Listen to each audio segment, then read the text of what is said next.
మీరు ఒక ఇంటర్వ్యూలో ఉన్నారు. ఇంటర్వ్యూ మధ్యలో సడన్గా ఒక question, why there is a gap in your CV?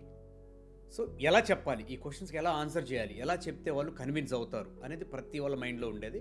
అది కొంచెం డిఫికల్ట్ సిచ్యువేషన్, బట్ ఈ సిచ్యువేషన్ నుంచి చాలా ఈజీగా మనం బయటికి రావచ్చు. ఈ వీడియోలో మనం క్లియర్గా ఒక ఇంటర్వ్యూలో కెరీర్ గ్యాప్ గురించి అడిగితే క్లియర్గా ఎలా ఆన్సర్ చెప్పాలి ఎఫెక్ట్ అవ్వకుండా, and at the same time మన ఇంట్రెస్ట్ని ఎలా చూపించాలనేది క్లియర్గా మాట్లాడదాం. Hello all, welcome to skill umbrella. నేను మీ రామ్, కెరియర్ కోచ్. ప్రజెంట్ యూకేలో ఉన్నాను, helping students land in jobs in UK and in India.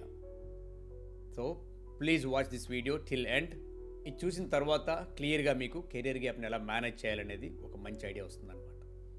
So first of all, getting in to video, career gap is not a crime. Career gap అనేది ఎటువంటి crime కాదు, ప్రతి వాళ్ళకి వాళ్ళ లైఫ్లో ఉండేదే. మీరు చాలా సినారియోస్ ఉండొచ్చు అందులో. బీయింగ్ ఎన్ ఇండియన్ స్టూడెంట్ పర్టికులర్గా, సో మాస్టర్స్ లేదా బ్యాచిలర్ అయిపోయిన తర్వాత ఇండియాలో మనం ఏదో కోర్స్ తీసుకుంటాం, లేదంటే ఏదైనా కెరీర్ డెవలప్మెంట్ కోసం సంబంధించిన ట్రైనింగ్స్ లేదంటే ప్రాజెక్ట్స్ చాలా చేస్తూ ఉంటాం అనమాట. సో ఎప్పుడైనా మన ఇంటర్వ్యూస్కి వెళ్ళినప్పుడు ఆ గ్యాప్ని, ఆ టైంని మనం ఎలా యూటిలైజ్ చేసుకున్నాం అనేది వాళ్ళకి క్లియర్గా చెప్పగలిగితే చాలు. Being an Indian student, career gap ఎందుకు ఉండొచ్చు? ఇందులో చాలా రీజన్స్ ఉన్నాయి. ఫ్యామిలీ రీజన్స్ అవ్వచ్చు, పర్సనల్ రీజన్స్ అవ్వచ్చు, అండ్ మన ఫ్యామిలీ విధానం వేరు. ఎందుకంటే మన పేరెంట్స్ని మనం చూసుకోవాలి కాబట్టి, వెస్ట్రన్ కంట్రీస్తో పోల్చుకుంటే మన ఫ్యామిలీ జాయింట్ ఫ్యామిలీ, సో వాళ్ళని టేక్ కేర్ చేస్తూ ఉంటాం, వాళ్ళ హెల్త్ చూసుకుంటూ ఉంటాం. ఇన్ కేస్ ఏదైనా ప్రాబ్లం ఉంటే వాళ్ళ దగ్గర ఉండి మనం మొత్తం చేస్తూ ఉంటాం అనమాట. చాలామంది మనం చూడొచ్చు, కొంతమంది డెలివరీ అయిన తర్వాత లేడీస్ ఏదైనా ఉంటే, లేదా ఫ్యామిలీస్ ఏదైనా చేంజెస్ ఉన్నా, ప్రాబ్లమ్స్ ఏదైనా ఉన్నా కానీ, సో ఫ్యామిలీ ఇష్యూస్ వల్ల అయ్యి ఉండొచ్చు, ఫ్యామిలీలో ఇంప్రూవ్మెంట్స్ అయ్యి ఉండొచ్చు, ఏదైనా కావచ్చు. సో కిడ్స్ ఉంటే కిడ్స్ని చూసుకోవడానికి అవ్వచ్చు, ఎల్డర్స్ ఉంటే ఎల్డర్స్ని చూసుకోవడానికి అవ్వచ్చు, చాలా చేయొచ్చు. లేదంటే బిజినెస్ కోసం టైం ఆఫ్ తీసుకున్నారు, ఏదైనా అవ్వచ్చు. బట్ దాన్ని క్లియర్గా మనం ఒక రిక్రూటర్కి ఎక్స్ప్లెయిన్ చేయగలగాలి.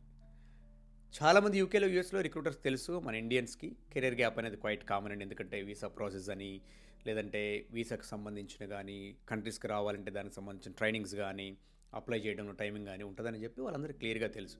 బట్ దాన్ని మనం ప్రాపర్గా ఎక్స్ప్లెయిన్ చేయగలగాలి. అండ్ పర్టికులర్లీ యూకేలో అయితే ఇంకా they never worry about it unless until you explain them clearly. Bad examples ఇవ్వకుండా ప్రాపర్ ఎగ్జాంపుల్స్తో వాళ్ళకి చెప్తే వాళ్ళు అర్థం చేసుకుంటారు. ఇక్కడ కంట్రీస్ని బట్టి వాళ్ళ ఆలోచన విధానం కొంచెం డిఫరెంట్గా ఉంటుంది. మన ఇండియాలో అయితే అసలు ఏం చేశావు నువ్వు, అసలు ఎలా యూటిలైజ్ చేసుకున్నావు, అసలు ఏంటి నువ్వు ఎందుకు దాస్తున్నావు అన్న ఆలోచనలో ఉంటుందన్నమాట. లైక్ ఎలా, ఏమైంది ఆ టైం, నువ్వు ప్రాపర్గా సీవీలో మెన్షన్ చేయకపోతే ఆ టైం ఎలా యూటిలైజ్ చేసుకున్నావు, అసలు ఏం చేసావు అనేది. సో అక్కడే పెద్ద డౌట్ రేజ్ అవుతుందన్నమాట. ఏం చేసావు ఆ టైంలో, ఎలా యూటిలైజ్ చేసుకున్నావు? మెన్షన్ చేసి ఏదో ఒకటి చెప్తే యూ కెన్ కన్విన్స్ మీ. లేదు అసలు ఏం మెన్షన్ చేయలేదు అనుకోండి, అక్కడే పెద్ద డౌట్ రేజ్ అవుతుంది, అండ్ ట్రస్ట్ కూడా మనం పోగొట్టుకునే ఛాన్సెస్ చాలా ఎక్కువ ఉంటాయి. సో అందుకనే కెరియర్ గ్యాప్ని క్లియర్గా అక్కడ మనం మెన్షన్ చేయాలి. మర్చిపోవద్దు, కెరియర్ ఏదైనా ఉండొచ్చు, వాట్ ఎవర్ ద రీజన్, నువ్వు ఎలా యూటిలైజ్ చేసుకున్నావు అనేది ప్రాపర్గా మెన్షన్ చేయాలి. 2-3 లైన్లు అక్కడ, సో మంత్ నుంచి మంత్ ఇది కోర్స్ నేర్చుకున్నాను, ఫ్యామిలీది, లేదంటే పర్సనల్ ఇష్యూ ఏదైనా ఉండొచ్చు, క్లియర్గా మెన్షన్ చేయండి. సో అలా కాకుండా సింపుల్గా ఏమైందో తెలీదు, లేదంటే జస్ట్ జాబ్స్కి అప్లై చేస్తూ ఉన్నాను, ఆ జాబ్స్ ఏం రావట్లేదు, నేను అందుకనే ఇంత టైం పట్టింది అలా చెప్తే ఏమవుతుందంటే, ఓకే వీళ్ళ దగ్గర స్కిల్స్ లేవేమో, మేబీ అందుకనే మూవ్ అవ్వలేకపోయారు అనుకోవచ్చు. బట్ సేమ్ అదే టైంని స్కిల్స్ నేర్చుకోవడానికి ఏదైనా ప్రాజెక్ట్స్లో యూటిలైజ్ చేసాం, లేదంటే ఏదైనా ఫ్రీలాన్సింగ్ ప్రాజెక్ట్లో వర్క్ చేసాం, లేదంటే ఏదైనా వాలంటీర్ చేసాం, ఫ్యామిలీకి హెల్ప్ చేసాం, ఫ్యామిలీ బిజినెస్కి హెల్ప్ చేసాం అనేది క్లియర్గా. సో ఆ టైంని ఏదైనా వాలంటీర్ చేశారా, లేదంటే ఏదైనా ఫ్యామిలీ కోసం యూజ్ చేశారా, లేదంటే ఏదైనా బిజినెస్ కోసం యూజ్ చేశారా, లేదంటే ఏదైనా ప్రాజెక్ట్లో వర్క్ చేశారా, ఎలా యూటిలైజ్ చేశారనేది వాళ్ళు క్లియర్గా చెప్తే చాలు. అలా కాకుండా లేదు జాబ్స్ అప్లై చేస్తూ ఉన్నాను రాలేదు, ట్రై చేస్తూ ఉన్నాను రాలేదు, సో టైం బ్యాడ్, అలాంటివి ఎప్పుడు యూజ్ చేయొద్దు. Utilise it properly. యూటిలైజ్ ఎలా చేసుకున్నది క్లియర్గా చెప్తే చాలు అనమాట. సో ఇలా అయిపోయిన తర్వాత ఒక సీవీలో మనం ఎలా మెన్షన్ చేయాలి? సో కెరీర్ గ్యాప్ అనేది ఉండింది కదా, దాన్ని ఎలా మనం సీవీలో చెప్పాలి? ప్రతిదీ ఇంటర్వ్యూ దాకా వెళ్ళొచ్చు, వెళ్ళకపోవచ్చు. బట్ సీవీస్ మనం చూసినప్పుడు, మన సీవీని ఎవరికైనా షేర్ చేసినప్పుడు వాళ్ళు ఏమనుకుంటారు, ఓకే ఈ మధ్యలో టైం మెన్షన్ చేయలేదు, so something is suspicious, maybe వాళ్ళకి తెలియదు, వాళ్ళు అర్థం చేసుకోకపోవచ్చు. నువ్వు కానీ క్లియర్గా మెన్షన్ చేస్తే, so of course they can understand it. So number 1, time మనం మెన్షన్ చేయకపోతే రిక్రూటర్ సస్పీషియస్ అనుకొని మేబీ మనం మెన్షన్ చేయకపోతే ట్రస్ట్ కూడా కోల్పోయే ఛాన్సెస్ ఉంటాయి. So mention something in your CV.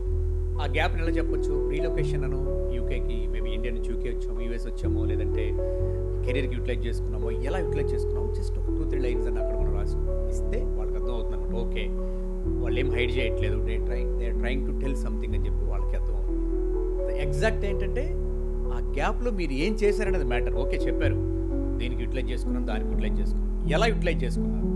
Volunteer అన్నారు, సో అండ్ సో ప్రాజెక్ట్లో వర్క్ చేశాను, లేదంటే సో అండ్ సో ఆర్గనైజేషన్లో వాలంటీర్గా హెల్ప్ చేశాను. ఒక లైన్కి కింద కొంచెం ఈ ఆర్గనైజేషన్ మేబీ లైక్ ఎల్డర్ పీపుల్కో, లేదంటే డిజేబుల్ చిల్డ్రన్కో, డిజేబుల్ పీపుల్కో ఎలాగ హెల్ప్ చేసాం మనం, వాళ్ళకి నా టైం యూటిలైజ్ చేసి I contributed something for country or maybe your village అని క్లియర్గా అక్కడ మనం రాయొచ్చు అనమాట. And the most last one చెప్పాం కదా, ఇవన్నీ రాసాం బాగానే ఉంది. సో ఇప్పుడు ఇంటర్వ్యూ, ఆ ఇంటర్వ్యూలో మనం ఈ పాయింట్ని మనం ఎలా చెప్పగలగాలి, ఎలా చెప్తాం అనేది very simple formula. CAF, context, action and forward. Context ఏంటి? What exactly happened, maybe volunteered, project work or help your family business, ఏం చేశారు అనేది క్లియర్గా రాయండి. యాక్షన్, అసలు ఏం చేశారు ఆ టైంలో, మీ హెల్ప్ ఏంటి, మీరు క్లియర్గా ఏం డెవలప్ చేశారు, ఏం వర్క్ చేశారు అనేది క్లియర్గా రాయండి. Context and action and forward, మీరు అక్కడ ఏం స్కిల్స్ నేర్చుకున్నారు, దాని నుంచి వచ్చిన స్కిల్స్ మీ నెక్స్ట్ జాబ్కి ఎలా యూజ్ అవుతాయి, ఎలా యూటిలైజ్ చేసుకుంటారు అనేది క్లియర్గా చెప్పండి అక్కడ. Context, action and forward. So ఎందుకైనా ఎంప్లాయర్ గ్యాప్ ఉందంటే ఓకే, దట్స్ ఫైన్, గ్యాప్ కామన్గా ఉంటుంది కాబట్టి పెద్ద ప్రాబ్లం లేదు. బట్ ఆ గ్యాప్లో ఏదో ఒకటి నేర్చుకున్నారు, ఆ నేర్చుకున్న దాన్ని మన జాబ్లో వాళ్ళు జాబ్ ఇస్తే దాంట్లో యూటిలైజ్ చేయగలుగుతారా లేదా, ఏమైనా నేర్చుకున్నారా లేదా అనేది వాళ్ళకి మనం క్లియర్గా చెప్పగలగాలన్నమాట. So next time tell that context, action and forward. So ఒక ఎగ్జాంపుల్ కూడా నేను స్క్రీన్ మీద ఇచ్చాను, ఈ ఎగ్జాంపుల్ జస్ట్ చూసుకోండి, దానికి తగ్గట్టుగా మీరు మార్చుకోవచ్చు అనమాట. సో అర్థమైంది కదా, గ్యాప్ ఉండటం ప్రాబ్లం కాదు, దాన్ని మనం ఎలాగ వాళ్ళకి చెప్తున్నాం అనేది చాలా అవసరం అనమాట. క్లియర్గా వాళ్ళకి ప్రాపర్గా మనం చెప్పగలగాలి. ఎందుకు గ్యాప్, ఏం నేర్చుకున్నారు, దట్స్ క్వైట్ కామన్. గ్యాప్ అనేది ప్రతి వాళ్ళకు ఉంటుంది, దాని నుంచి మనం డీమోటివేట్ అవ్వాల్సిన పని లేదు. బట్ ఆ గ్యాప్ని ప్రాపర్గా ఎలా యూటిలైజ్ చేసుకున్నామని చెప్పలేకపోతేనే పెద్ద problem. And don't worry about it, it's not a big shame. Gap ఉండడం ఏం ప్రాబ్లం కాదు. మేబీ వేరే జాబ్కి అప్లై చేసేటప్పుడు గ్యాప్ ఉండొచ్చు, స్కిల్స్ నేర్చుకునేటప్పుడు గ్యాప్ ఉండొచ్చు, మేబీ మీ ఫ్రెండ్స్కి ఎర్లీగా రావచ్చు, మీకు లేట్గా రావచ్చు. That means your learning something, your doing something. But ఆ టైంని ప్రాపర్గా ఎలా యూటిలైజ్ చేసుకున్నారు ఒక రిక్రూటర్కి క్లియర్గా చెప్పగలిగితే చాలు. అది మైండ్లో ఉంచుకొని నెక్స్ట్ జాబ్కి ప్రిపేర్ అయ్యేటప్పుడు ఎగ్జాంపుల్స్ తీసుకొని CAFను ఫాలో అయ్యి కాంటెక్స్ట్, యాక్షన్ అండ్ ఫార్వర్డ్ క్లియర్గా చెప్పండి. ఎందుకంటే మీరు ఏం చేశారు ఎలాంటిది అనేది మీరు ప్రాపర్గా చెప్తేనే రిక్రూటర్ నమ్ముతారు. మీరేం చెప్పలేదు అనుకోండి, even though you might have done lots of work, చాలా కష్టపడి కోర్స్ కానీ ఏదైనా కోర్స్ నేర్చుకుని ఉండొచ్చు, వాలంటీర్ చేసి ఉండొచ్చు, బిజినెస్ హెల్ప్ చేసి ఉండొచ్చు. బట్ మీరు ప్రాపర్గా చెప్పకపోతే రిక్రూటర్స్కి అర్థం కాదు, you're trying to hide something అని చెప్పి వాళ్ళు ఆలోచిస్తారనమాట. ఏదో తెలియకుండా దాచిపెడుతున్నారు, వీళ్ళేం నేర్చుకోలేదు అన్న ఆలోచన దాకా వాళ్ళకి తీసుకెళ్ళొద్దు. నేర్చుకున్న దాన్ని స్ట్రైట్ ఫార్వర్డ్గా వాళ్ళకి చెప్పండి అండ్ కన్విన్స్ దామ్. సో అర్థమైంది కదా, ఇంత క్లియర్గా సింపుల్గా చెప్పినా చాలు. దీని గురించి ఎక్కువ వరీ అవ్వద్దు. గ్యాప్ అనేది పెద్ద కష్టం కాదు.